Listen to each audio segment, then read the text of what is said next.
아름다운 찬양 감사합니다. 우리 찬양대 여러분 너무 감사해요. 우리 모두 이렇게 주를 앙모하며 달려가고 날아가는 우리 모두가 되기를 축원합니다. 우리 사랑하는 성도들 항상 강건해서 승리하는 축복이 있기를 바랍니다. 오늘 말씀을 묵상하면서 우리는 예수님의 증인인데 증인들은 영적 전쟁에서 승리를 해야 되거든요. 우리가 사실 증인이라는 게 다른 증인이 아니라 천국의 증인입니다.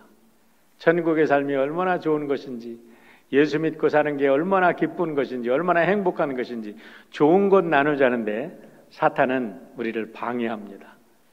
그래서 사탄의 이런 영적인 도전과 이런 해방을 우리가 이기려면 영육간에 강건해야 될 줄 믿습니다.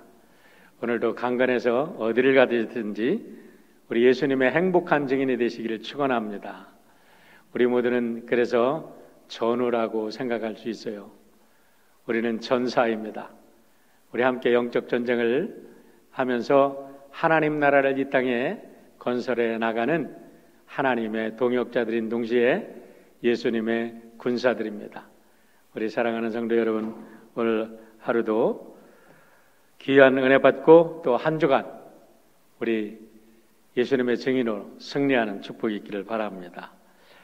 지난주에 신문을 보다가 재미있는 기사가 있어서 제가 자세히 좀 읽어보고 또 이렇게 그 여러 가지 서치를 좀 해보고 그랬어요.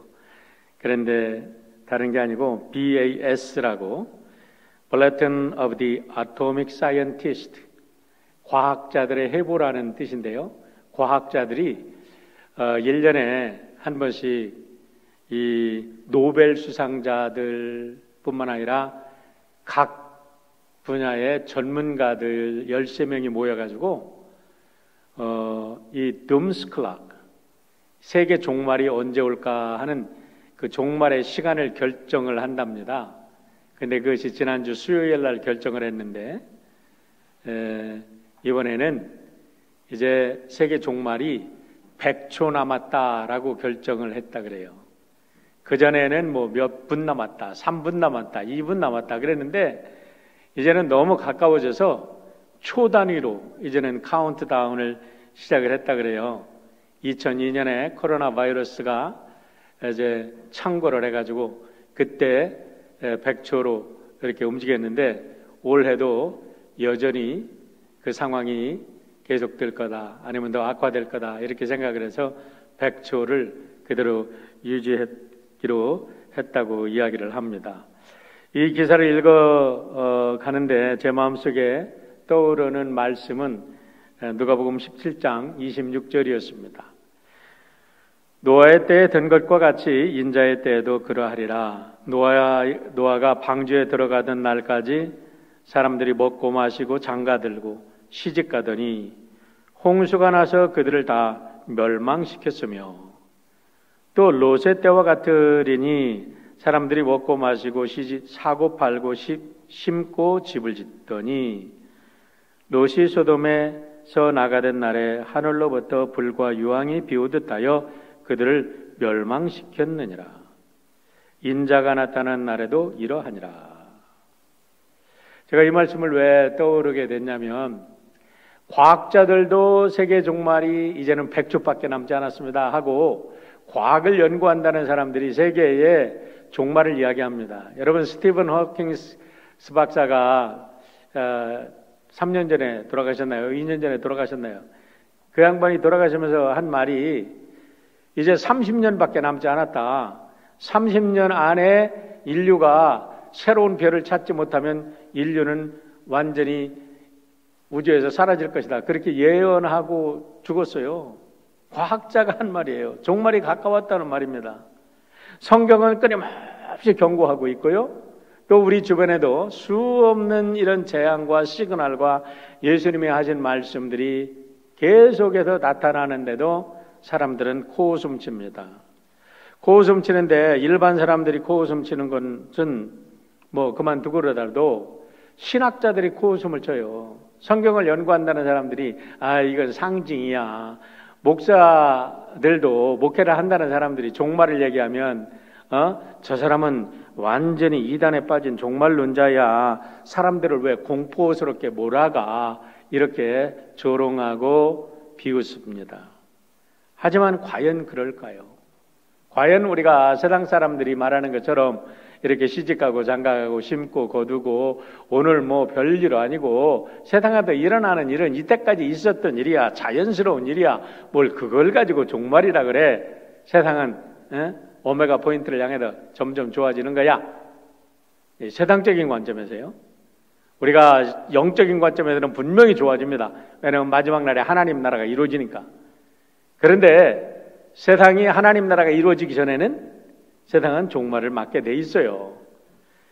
그런데 아무리 세상이 우리를 비난을 하고 우리를 욕한다 할지라도 노아가 방주를 짓는데 그 수많은 조롱과 비난을 받으면서도 방주를 건설했듯이 우리 하나님의 백성들은 끊임없이 하나님의 말씀을 진리로 믿고 이 땅의 사람들이 무슨 소리를 하든지 무슨 비난을 하든지 우리는 하나님의 말씀을 증거해야 될 줄 믿습니다. 이런 말씀을 증거해야 될 여러 가지 말씀의 근거가 있습니다. 에스겔서 3장 11절의 말씀을 보면 에스겔에게 하나님께서 이렇게 말씀합니다.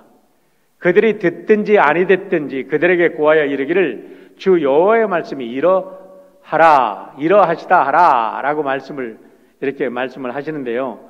이 전에 읽어보면 하나님께서 두루마리로 된 말씀을 에스겔에게 먹으라고 합니다.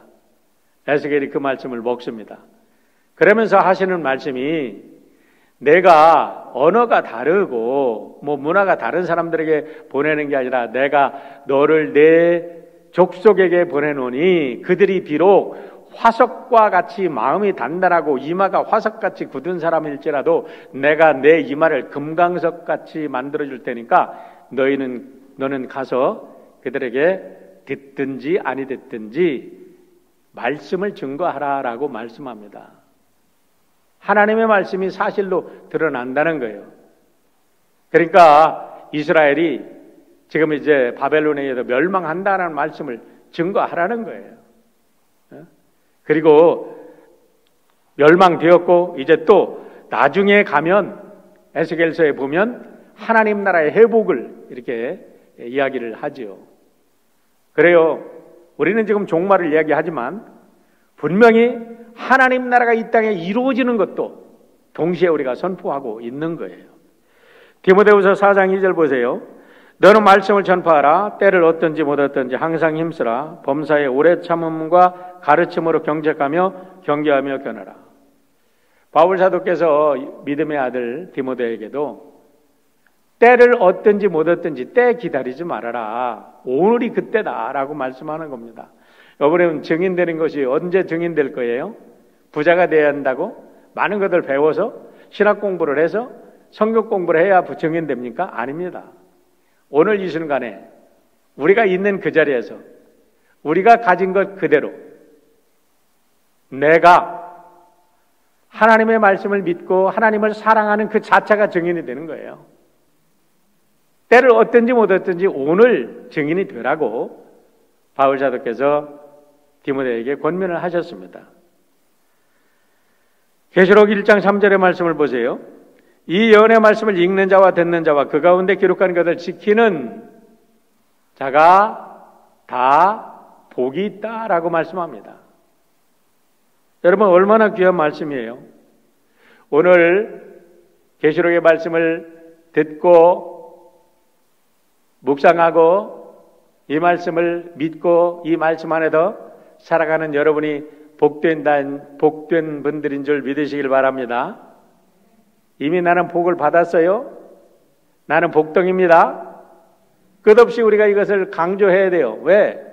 예수님이 나를 구원해 주셨고 세상 종말의 끝에 분명히 하나님의 나라에 나를 함께 참여할 자로 불러주셨으니까 우리는 이미 영생을 사는 자니까 감사한 거 아닙니까? 그런데 이 귀한 말씀을 전하지 말아라. 세상 사람들이 비웃습니다. 친구들이 비웃습니다. 그런데 예레미야는 이렇게 말합니다. 예레미야 20장 9절. 내가 다시는 여호와를 선포하지 아니하며 그 이름으로 말하지 아니하리라 하면 나의 중심이 불붙는 것 같아서 골수에 사무치니 답답하여 견딜 수가 없노라. 하나님의 말씀을 전파하고 하나님의 백성들을 구원하기 위해서 말씀을 전파하라고 그러는데 세상 사람들이 비난합니다. 제사장들이 비난합니다. 왕들이 붙잡아다가 두들겨 팹니다. 우물 속에 가둬버립니다. 그러니까 너무나 고통스러워서 말씀을 전하지 않으려고, 내가 뭐라고, 나 혼자 그래도 말씀을 전하지 않으려고 하니까 그의 영혼에 불붙는 것 같아서 골수에 사무쳐서 답답해서 견딜 수가 없어서 다시 말씀을 전한다고 말씀을 하고 있습니다. 이처럼 우리가 오늘 계시록의 말씀을 이런 심정을 가지고 전하고 이런 심정을 가지고 듣기를 바랍니다. 오늘 본문은 6째 인이 떨어진 후 사건이 계속 이어지는 사건인데요. 우리가 6째 인이 떨어지면서 오늘의 본문까지 어떤 사건들이 이어졌는지 잠깐 한번 다시 짚고 넘어갑니다. 6장 12절부터 17절에 보면 6째 인의 재앙이 떨어지면서 천체의 대우주의 어마어마한 사건과 재앙이 일어난 것을 먼저 선포를 했습니다. 그리고 나서 7장 1절로 8절에 가면은 14만 4천이 나오는데 이 14만 4천이 이마에 인을 침을 받고 모든 재앙으로부터 구원받는 사람들이에요. 그런데 재앙이 이렇게 우주적인 재앙이 임했을 때 구원받았나 아니면 전에 구원받았나라는 걸 보면 7장 1절로 8절에 분명히 이런 우주적인 대재앙이 쏟아지기 전에 인침받고 구원받은 사람들이에요.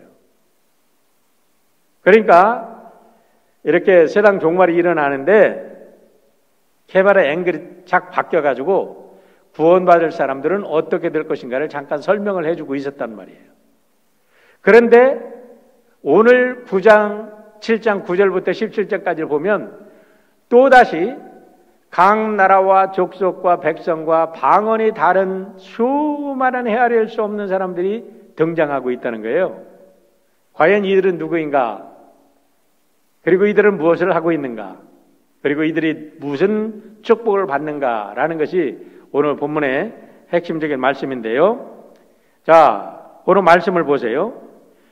9절 첫 번째 보면 이루에 내가 보니, 성경에 계시록에 보면 이루에 내가 보니라는 말씀이 많이 나오는데 계시록을 수많은 사람들이 해석을 할 때 이거를 시간의 연속으로 해석을 하니까 해석이 잘 안 되는 겁니다. 계속 말씀드리지만은 하나님께서 깨닫게 해주신 지혜는 뭐냐면 이게 시간의 연속이 아니라 지금 14만 4천 명이 인을 받은 장면의 얘기가 나오고 그 다음에 영어에서 캐말의 앵글이 딱 바뀌어서 다른 장면을 설명하는 것처럼 이 장면을 보고 난 후에 새로운 장면을 보여주시는데 헤아릴 수 없는 사람들이 나오더라. 그들이 누구냐 하면은 대표성의 원리를 기억하라고 말씀드렸는데 그런 거 보면 이 헤아릴 수 없는 사람들의 대표가 14만 4천이라면 그렇게 생각해요. 12지파 그리고 12사도를 상징으로 하는 모든 교회들. 그러니까 헤아릴 수 없는 각 나라와 백성과 족속과 방언에서 나오는 사람들이 누구냐? 구원을 받은 이마에 인침을 받은 모든 사람들이라는 거예요. 그러니까 7장 1절과 8절에서 나오는 사람들은 대표적인 사람들이고 9절부터 17절까지 오늘 나오는 사람들은 그 모두를 포함하는 사람들이다라고 이해를 하면 되는데 여기서 이 말씀을 이해할 때 중요한 것은 뭐냐면 이 말씀은 마태복음 24장 14절과 마태복음 28장 18절로 19절 Great Commission 예수님의 지상명령이 완성된 자들의 모습을 보여주고 있다는 겁니다. 마태복음 24장 14절의 말씀을 보세요. 이 천국 복음이 모든 민족에게 증언되기 위하여 온 세상에 전파되리니 그제야 끝이 오리라. 지금 각 나라와 각 족속과 백성과 모든 방언, 한 나라에도 방언이 다르잖아요. 문화가 다르잖아요. 뭐 중국 같은 나라는 뭐 같은 나라인데도 막 이게 남방과 북방이 완전히 언어가 다르잖아요. 못 알아듣는데요, 서로. 그리고 거기에 수많은 족속들이 얼마나 많이 모여 삽니까? 다 다르잖아요. 그런데 그 중에서 모든 사람들이 나온다는 소리는 세계 방방곡곡의 모든 곳에 복음이 전파되어서 이제 구원의 숫자가 충분히 찬 겁니다. 그들이 나온 거예요. 그러니까 그 말씀이 성취된 것을 말하는 거죠. 다시 말하면 그레이트 커미션이 성취된 모습을 오늘 보여주고 있다는 말씀이에요. 이 모습이. 자, 28장 마태복음 28장 19절로 20절 보세요. 그러므로 너희는 가서 모든 민족으로 제자를 삼아 아버지와 아들과 성령의 이름으로 세례를 베풀고 내가 너희에게 분부한 것을 가르쳐 지키게 하라. 볼지어라 내가 세상 끝날까지 항상 너희와 함께 있으리라. 그러니까 지금 여기에서 나오는 수많은 헤아릴 수 없는 사람들은 뭐냐? 아버지와 아들과 성령의 이름으로 세례를 받고 예수의 제자가 되고 예수의 따르는 예수님의 말씀을 삶으로 살아내서 구원받은 사람들, 세상에 그 어마어마한 재앙이 쏟아지기 전에 인침받은 사람들, 그 사람들을 나타내주고 있는 거예요. 그러니까 1장 1절부터 8절은 이게 총론이고 9절부터 17절은 강론이다. 자세하게 설명하는 거다라고 보면 되는데요. 자, 이들의 모습을 보시길 바랍니다. 여러분, 천국 가면 우리가 어떻게 살아갈지 궁금하지요? 오늘 모습에 다 나와 있어요. 이제 더 이상 궁금해하지 마세요. 천국 가면 우리가 천국은 어떨까라고 우리가 이렇게 궁금해하는데 오늘의 모습 속에서 천국이 다 드러나 있는 거예요. 여러분과 제가 오늘 이 예배에 참석하고 예수를 정말로 믿는 사람들은 이것이 우리의 앞으로의 삶이에요. 영원한 삶이에요. 특징이 뭡니까? 흰옷을 입었어요. 손에는 종려나무 가지를 받았어요. 그런데 그들이 어디에 서 있어요? 하나님의 보좌와 어린 양 앞에 서 있어요. 그리고 큰 소리로 찬양을 해요. 큰 소리로 찬양한다는 것은 무슨 확성기를 내고 큰 소리로 찬양한다는 게 아니라 이 큰 소리라는 의미에는 너무나 놀라운 감격과 감동이 다 들어있다는 거예요. 온 마음 다해서, 온 정성을 다해서 그냥 죽지나, 천국에 가는 사람들 영원한 사니까 죽지 않죠. 그러나 죽을 힘을 다해서 너무나 감사해서 그런 찬양을 드리는 사람들이라는 겁니다. 자, 이게 왜 중요하냐? 세상에 살 때는요, 여러분 인종차별 당해봤어요? 여러분 가난하다고 차별 당하면서 살아봤죠? 그 중에도 뭐 좀 똑똑해서 잘 살고 잘 먹고 뭐 세상 사람들의 앞에서 이게 의시되며 사시는 분들도 계세요. 하나님의 큰 축복입니다. 그러나 그런 사람들이 몇 명이나 됩니까? 신학생인데요. 신학 공부하면서요. 제가 미국 애들하고 같이 공부하다가 우리가 조금 더 잘 나가는 것 하면요. 아이들이 얼마나 시기 질투하고요. 때로는 막 인종차별하는 그런 발언까지 하는 것 많이 느낍니다. 신학생임에도 불구하고. 제가 하와이에 갔을 때 제가 담임 목사로 갔어요. 그런데 부목사가 거기 백인 여자 목사님이 부목사로 있었어. 교육을 담당하는. 주일날 만나면 인사를 안 해. 내가 가서 인사해야 돼. 얼마나 아이고 자기가 백인인데 말이야. 아시안 영어도 잘 못하는 사람이 담임 목사로 부임해가지고 자기 위에 서 있다고. 교인들이 가서 나를 막 우리를 환영해주고 뭐 이렇게 뭐 하니까 삐져가지고 그 다음에는 그 교인들이 그 사람 막 달래주느라고 또 한참. 식당을 가도 우리가 어디 여행을 하다가 호텔에 들어가도 체크인을 하는데도 얼마나 여러분 인종차별 받아봤어요. 차별을 받아보지 않은 사람은 흰옷 입은 의미를 모릅니다. 흰옷을 입었다는 것은요, 각 나라와 족속과 백성과 방언과 어떤 문화적인 환경 속에도 어떤 사회적인 환경 속에도 어떤 가정의 그런 백그라운드를 가졌든지 배웠든지 못 배웠든지 건강하든지 건강하지 않든지 어떤 것 가지고도 인간이 차별되지 아니하고 하나님의 아들, 딸로 인정되는 것이 흰옷 입은 상징인 것을 믿으시길 바랍니다. 너는 내 것이다. 너의 죄는 다 내 아들이 해결했다. 그러니 너는 내 자식이다. 너는 하나님의 백성이, 너는 하늘나라 백성이다 하고 하나님께서 입혀주시는 그 놀라운 모습. 흰옷 입은 백성들이에요. 그런데 더군다나 여러분 오른손에 그들이 오른손인지 왼손인지 모르겠어요. 손에 종려나무 가지를 갖고 있어요. 종려나무 가지라는 게 뭐예요? 이긴 자의 상징이잖아요. 이겼다는 거예요. 어떻게 이겼습니까? 여러분 권투 선수에서 권투 시합에서 이겼나요? 칼싸움에서 이겼습니까? 총싸움에서 이겼습니까?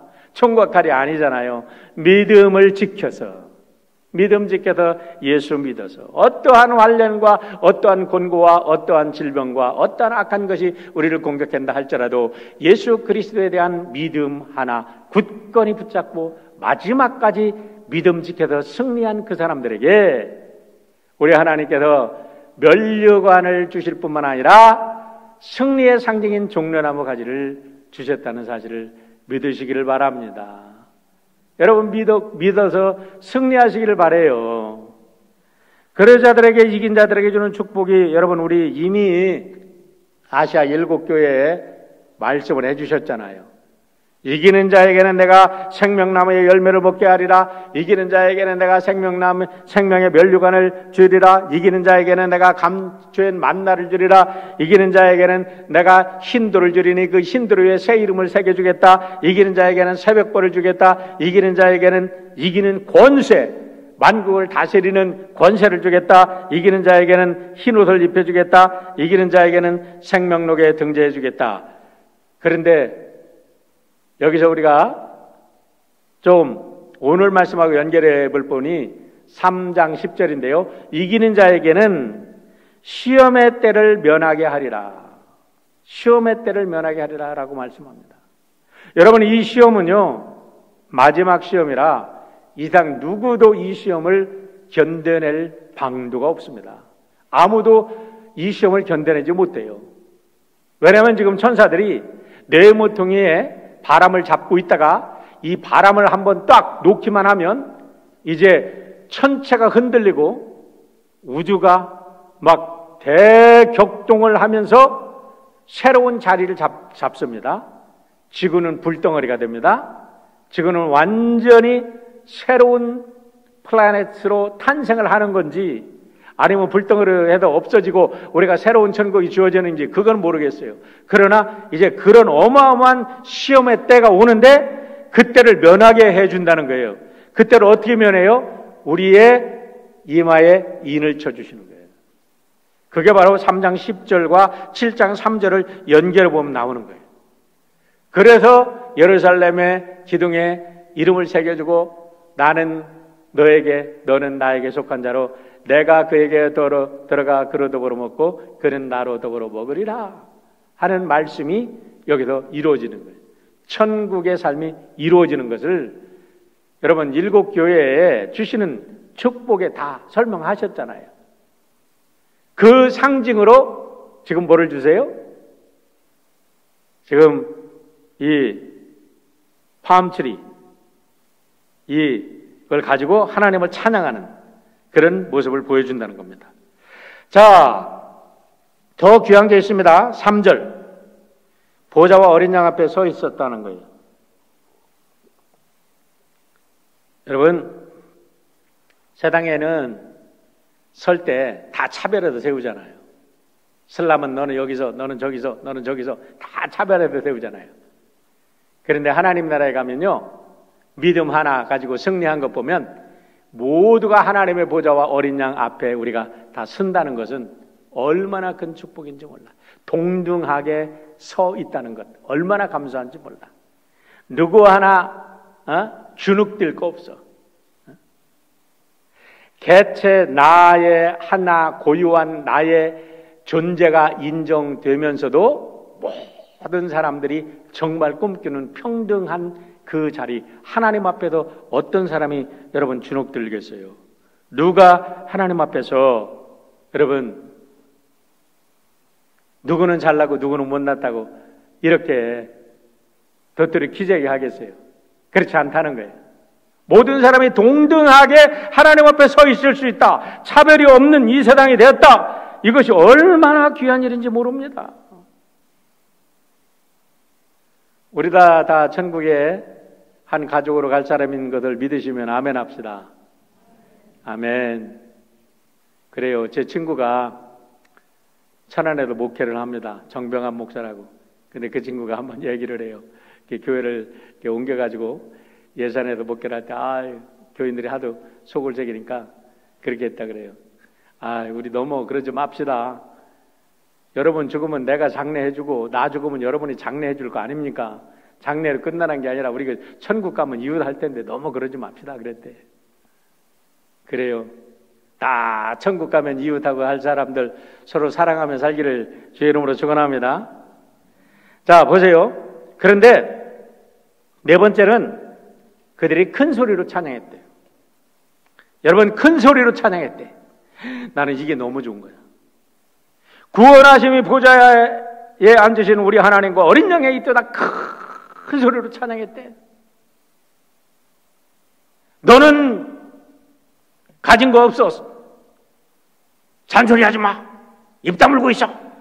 이게 아니라는 거야. 아까도 말씀드렸지만은 누구나 하나님의 아들로, 누구나 하나님의 자녀로 인정받아서 큰 소리로 외치는 거야.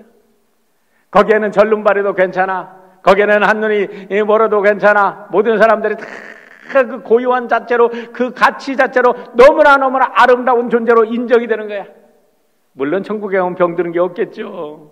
설령 병든 게 있다 할지라도 천국에는 그런 게 상관이 없다는 거야. 모두가 큰 소리로 이 세상에는 숨죽이고 살았어. 말이 다르다고 숨죽이고 살았어. 가난하다고 숨죽이고 살았어. 세상에 가진 것이 없다고 숨죽이고 살았어. 배운 것이 없다고 숨죽이고 살았어. 아버지 엄마 백그라운드가 없다고 숨죽이고 살았어. 가난한 나라에서 왔다고 숨죽이고 살았어. 공부를 못하고 학위를 받지 못했다고 숨죽이고 살았어. 세상 사람들의 인기가 없다고 숨죽이고 살았어. 그런데 천국에 가면은 나도 소리 지를 수 있어. 나도 소리 지를 수 있어. 나도 마음껏 소리 지르면서 우리 하나님 찬양하고 하나님으로부터 인정받는 존재로 세워질 수 있다 이 말입니다. 여러분, 이게 얼마나 큰 복이에요. 어저께 신문에 보니까 가면증후군에 시달리는 사람들이 참 많다 그래요. 임파스터 신드롬이라고 한답니다. 가면증후군. 사람들이 멀쩡합니다. 성공했습니다. 그런데 마음속에는 나는 못난 사람인데, 아이고 세상 사람들이 나의 진실을 알으면 나는 어떻게 될까? 막 걱정과 불안과 근심 속에 살아가는 사람들이 있다는 거예요. 여러분, 가면증후군에 시달린다면 오늘 모든 것 다 벗어 던지기를 바랍니다. 우리는 하나님의 아들, 딸로 다 인정받은 자, 영원한 생명 천국이 약속된 하나님의 귀한 자녀진 걸 믿으시길 바랍니다. 근데 세상은 그렇지 않잖아요. 세상은 갈라놓잖아요. 잘난 자 막 박수 치다가도 조금만 못하면 막 그냥 뜯어 패잖아요. 손흥민이가 조금 골을 잘 넣는다 그러니까 우리나라 영웅이야. 그래. 골 한 번 못 넣으니까 저 죽일 놈 살릴 놈 막 또 끄고 그래요 또. 지난번에 말씀드린 미스터 트롯 어린 아이들 거기다 내세우는 걸 보면서 아이고 꼬마들 잘한다. 처음에는 그렇게 생각했어요. 근데 가만히 몇 번 보다 보니까 저래도 되나?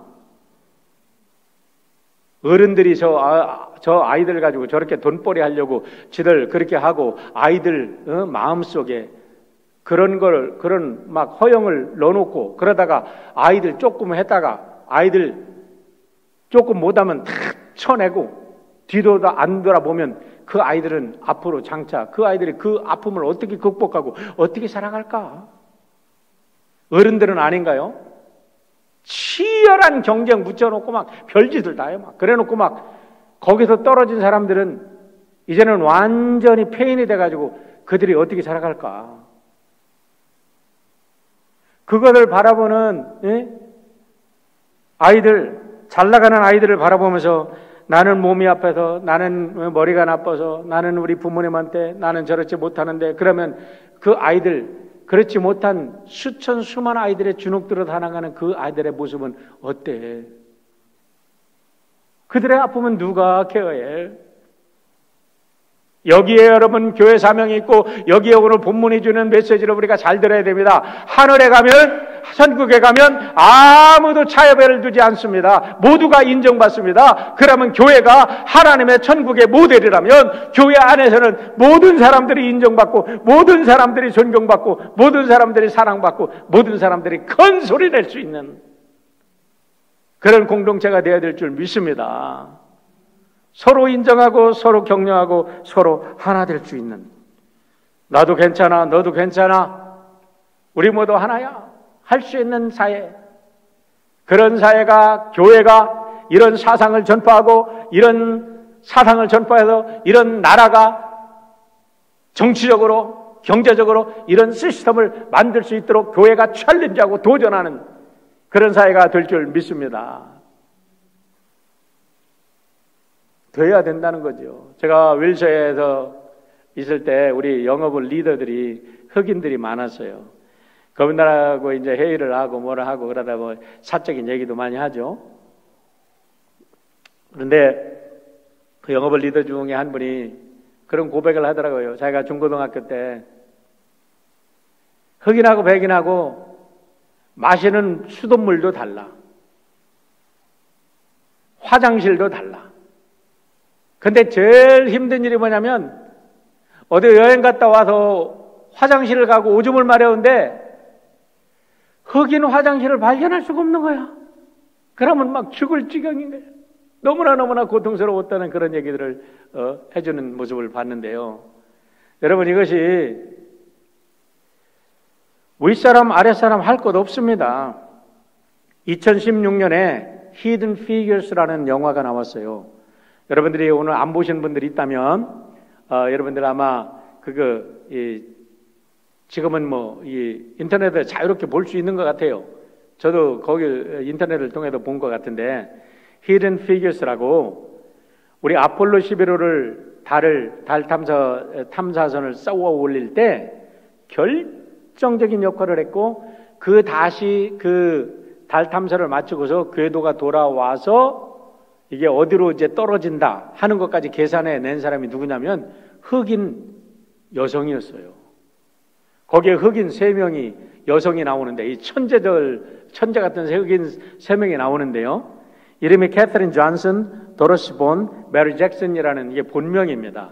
실제 그러니까 이건 실화를 한 건데 이 캐서린 존슨이 작년도 2월에 101살로 돌아가셨어요. 이번에 이제 오바마 대통령 때 상도 받고 메달도 타고 그랬는데요. 이분들에 대한 영화를 그린 거야. 그런데 그 영화를 보면 그렇게 뛰어난 일을 해내면서도 화장실을 가려면 화장실을 찾지 못해도 발을 동동동동 구르고 거기까지 갔다 오려고 왔다 갔다 하는데 10분이 넘게 아마 그렇게 걸리는 것 같아. 그러면서 동동거리는 그런 모습들을 거기서 보면 인종차별이라는 게 차별이라는 게 얼마나 서럽고 얼마나 정말 같은 세대 같은 땅에 같은 일을 하면서도 차별을 한다는 거는요 있을 수가 없는 일이잖아요. 누가 이거를 여러분 해결하겠어요? 다행히 거기에서는 그 총지휘하는 사람이 그것을 깨닫고 알고 나서 화장실을 그걸 다 뜯어버리고 다 같이 쓰게 만들고 그들 격려해 줍니다. 여러분, 오늘 우리가 하나님의 백성들이 천국에 가면 이렇게 살 텐데 이거를 오늘날 이 땅에서 살라고 보여준 거 아니겠습니까? 이 땅에서 프랙티스 해야지 우리가 정인되는 거 아니겠습니까? 할렐루야! 우리의 자녀들에게 이런 가치관을 심어줘야 되지 않겠습니까? 너만 잘났어가 아니라 더불어 살고 너를 통해서 이런 하나님의 나라가 이 땅에 이루어지라고 우리의 자녀들을 가르쳐 줘야 되지 않겠냐 이 말이에요. 이사야 61장 10절 보세요. 너무나 좋은 말씀이에요. 제가 항상 갈라디아서 3장하고 이 말씀을 제가 같이 보는데요. 6장 61장 10절 한번 같이 한번 읽어볼까요? 같이 읽습니다. 시작. 내가 여호와로 말미암아 크게 기뻐하며 내 영혼이 나의 하나님으로 말미암아 즐거워하리니 이는 그가 구원의 옷을 내게 입히시며 공의의 겉옷을 내게 더하심이 신랑이 사모를 쓰며 신부가 자기 보석으로 단장함 같게 하셨습니다. 하나님께서 우리를 구원하셔서 신부 신랑 단장하는 것처럼 우리를 구원의 옷으로 단장시켜 주셨답니다. 할렐루야. 이것이 바로 흰옷 입어주신 거예요. 이것을 흰옷 입혀주시고 우리에게 여러분 승리의 이런 상징으로 우리에게 밤추리를 들려주셨어요. 그러니까 목이 터져라고 찬양하라는 거예요. 감격으로 소리만 꽥꽥 지르는 게 아니라 감격 있는 그 감격스러운 찬양을 듣고 나서 11절 보세요. 11절 12절 모든 천사가 보좌와 장로들과 네 생물 주위에 서 있다가 보좌 앞에 엎드려 얼굴을 대고 하나님께 경배하여 이르되 아멘. 찬송과 영광과 지혜와 감사와 존귀와 권능과 힘이 우리 하나님께 세대도록 있을지어다. 아멘 합니다. 나는 우리 드림교회의 모든 성도들이 찬양하는 소리를 듣고 이 세상의 천군 천사들과 이 세상의 모든 사람들이 아멘 아멘으로 화답하는 역사가 있기를 주의 이름으로 축원합니다. 그런데요, 찬양의 내용을 보세요. 너무너무 감격스러워요. 제가 이 말씀을 묵상하다가 어저께 핸델의 메시아를 제 아내하고 저녁에 같이 들으면서 시드니 오페라 하우스를 다녀온 거 아닙니까? 아이고, 어제 저녁에 제가 시드니 오페라 하우스 다녀왔어요. 아유, 참 좋은 세상이에요. 집 안방에서 시드니 오페라 감상할 수 있습니다. 여기서 그냥 매달 핸델의 메시아를 전곡을 하는데요. 전곡을 다 듣지는 못하고, 우리가 지난번에 했던 할렐루야는 메시아 전곡의 44번입니다. 그 2부의 마지막 합창이거든요. 근데 이 3부의 마지막 합창, 이 마지막 곡은 죽임당한 어린 양이에요. 그런데 이거를 들으면 너무너무 감동스러워요. 한번 잠깐 들어보실래요? 칸티쿰 합창단이라 그래요. 제가 여러 거를 찾아봤는데 이 찬양단이 좋아서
아름답죠? 계속 들었으면 좋겠는데, 여러분 집에도 한번 들어보세요. 참 정말 가슴이 그냥 울렁울렁하고 감동적인 찬양. 우리 할렐루야도 지난번에 했는데 이번 부활절에 우리가 한번 해볼까요? 부활절에 한번 했으면 좋겠어요. 우리 찬양대원들. 제가 보니까요, 우리 총회장님, 남성교 총회장님이 얘기하는데요, 이렇게 우리 이렇게 찬양대원들이 다 같이 이렇게 하는 게 난가주에서 없대, 우리 교회밖에. 그래도 이번에 총회하는데 우리 교회도 좀 도와달라고 전화가 왔어. 얼마나 감사한지 몰라요. 딴 교회 이거 꿈도 못 꾼대. 이건 우리끼리 얘기해요. 아유, 참. 이 핸델의 메시아 백그라운드를 보면요, 이 장면을, 이 죽임당한 어린 양을 계시록 5장을 바탕으로 써져졌다고 하는데, 사실은 그 사람들이 뭘 알고 했는지 모르지만 오히려 이 7장이 아닌가 생각을 해요. 7장에, 이 5장에는 네 생물과 24 장로들이 찬양하잖아요. 그런데 지금 이 7장에는요, 네 장로들, 24 생물들, 그리고 인침받은, 구원받은 모든 하나님의 백성들이 함께 찬양하잖아. 아멘, 아멘 하면서 하나님을 찬양하는데 찬양의 내용이 중요합니다. 여러분, 7가지 하나님의 찬양과 경배의 내용이 들어있는데, 처음에는 찬송이라고 들어있어요. 율로기야라고 하는데, 이 율로기야라는 것이 블레싱입니다. 찬송. 하나님을 찬양하는 찬송이 축복이라는 거예요. 모든 축복과 영광, 독사, 하나님의 창조주의 영광, 지혜, 소피아, 하나님의 천지만물, 우주만물을 경영하시는 하나님의 지혜, 감사, 유카리스티아, 유카리스 하는 것이, 여러분, 유카리스라고 하면은 우리가 성찬을 나누잖아요. 그게 우리가 감사를 나누는 거예요. 유카리스티아, 감사, 존귀, 팀의 권능, 드나미스, 하나님의 무한한 권능, 그리고 하나님의 무한한 힘, 이스큐스라는 그런 거를 찬양하라는 거예요. 하나님을 찬양하되 이런 하나님의 내용을 찬양하는 거예요. 하나님이 우리에게 이런 것을 또 우리에게 주셨으니까 이거를 찬양하는 거예요. 여러분, 찬양은 우리들의 유행가처럼 우리의 감성을 자극하는 그런 찬양은 유행가일 뿐입니다. 그러나 하나님께서 주신 이와 같은 귀한 영광과 찬양, 이 존귀와 힘, 이런 능력은 영원히 찬양할 내용이고 우리가 영원히 흠모할 내용인 줄 믿으시길 바랍니다. 그러고 나서 장로 한 사람이 사도 요한에게 묻습니다. 13절, 14절. 장로 중 하나가 응답하여 나에게 이르되 이 흰옷 입은 자들이 누구며 또 어디서 왔느냐? 내가 말하기를 내 주여 당신이 아시나이다 하니 그가 나에게 이르되 이는 큰 환난에서 나오는 자들인데 어린 양의 피에 그 옷을 씻어 희게 하였느니라.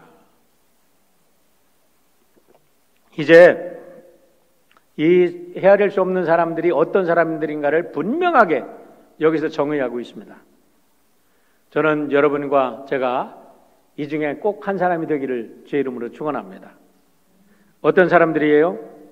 장로가 몰라서 묻는 게 아니라 확실하게 알게 해주려고 묻고 자기가 대답하는 거예요. 이런 걸 반어법이라고 그러죠. 응? 자기가 묻고 자기가 대답해. 그런데 어떻게 되냐? 이 많은 사람들은 큰 환난에서 나온다 이게야. 환난이 어떤 환난이에요? 믿음을 핍박하는 환난. 환난이라고 하니까 여러분 여러 가지 꼭 우리가 억압당하고 막 고통당하는 것만이 아니에요. 유혹도 환난이에요. 여러분 내가 여러분 왜 내가 하나님 믿는데 왜 이름을 어려움을 당할까 하는 유혹이 없습니까? 내가 믿음을 가져서 뭐해? 라는 이런 유혹이 없습니까? 어떤 면에서요, 우리가 어려움을 당할 때 너 믿음 버려. 그러면 내가 너를 뭐 줄게, 떡 줄게. 그러면서 막 우리를 핍박하는 거는 이겨내기 쉬운데요. 풍요 속에서 오는 환난과 유혹을 넘기는 거는 더 어려워요. 그러나 그런 모든 것을 이기고 예수 그리스도의 피의 공로로 구원받은 확증을 끝까지 붙잡은 자들, 이런 사람들이 하나님 나라의 백성이 된다는 것을 믿으시기를 바랍니다. 어떠한 유혹과 어떠한 환난과 어떠한 고통이 오다 할지라도 여러분 예수의 이름으로 승리하기를 축원합니다. 오늘 코로나 팬데믹이 왔다고 그러니까 아이고 뭐 집안에서 예배 드리니까 너무 편하고 좋아. 이제 교회 갈 필요 없어. 이제 혼자 나 예배 드려도 돼. 그러다가 여러분 사탄 마귀의 시험에 빠져서 이제 예배와 같지 않은 예배 속으로 빠져들어가고 사탄의 유혹에 빠져서 멀리 갔다가 멀리 돌아오는 사람들 많이 있을 겁니다. 우리 트림의 성도 여러분은 이제 머지않아 이 교회가 오픈이 되고 새롭게 예배가 시작되고 새로운 세계가 열릴 텐데 한 사람도 낙오되지 않기를 주의 이름으로 축원합니다. 여러분 우리를 낙오시키는 게 환난이지 뭐예요? 바울 사도의 고백을 보시길 바랍니다. 4장 8절로 10절입니다. 우리가 사방으로 우겨쌈을 당하여도 쌓이지 아니하며 답답한 일을 당하여도 낙심하지 아니하며 박해를 받아도 버림받지 아니하며 거꾸러뜨림을 당하여도 망하지 아니하고 항상 우리가 예수의 죽음을 몸에 짊어짐은 예수의 생명이 또한 우리의 몸에 나타나게 하려 함이니라. 할렐루야. 이래서 바울 사도께서 갈라디아서 마지막에 내가 누구든지 나에게 이제 더 이상 말하지 마. 내 몸에 예수의 흔적을 가졌노라. 할렐루야. 우리 사랑하는 모든 성도 여러분, 예수의 흔적을 갖고 승리하기를 축원합니다. 그러고 나서 오늘 15절부터 17절에 오늘 설교의 주제가 나옵니다. 그 흰옷 입은 자들이 받는 하나님의 축복입니다. 15절부터 17절 한번 보세요. 그러므로 그들이 하나님의 보좌 앞에 서 있고, 하나님 앞에 있어. 하나님 앞에 아무누가나 여러분 대통령 앞에 갑니까? 이번에 대통령 취임식에 쫙 가서 사람들 이렇게 취임식 하는 거 보니까, 야, 그 꼬맹이 애기도 안고 있더라고. 저 녀석은 참 지 아버지 엄마 잘 만나서 대단한, 처음부터 출발이 대단하구나 이런 생각을 했어요. 하나님 보좌 앞에, 세상 사람들의 보좌 앞에는 아무도 못 나가지만 하나님의 보좌 앞에는 믿음 하나 있으면 나가는 거예요. 그의 성전에서 밤낮 하나님을 섬김에 보좌에 앉으시니까 그들 위에 장막을 치시리니. 할렐루야. 장막을 치신다는 말이 뭐예요? 하나님께서 보호자가 되어주세요. 이 세상에 살 때의 비바람, 이 세상에 살 때의 모든 병과 가난과 질병에 시달렸는데 하나님이 보호자가 되셔서 저희들을 감싸주시는 거예요.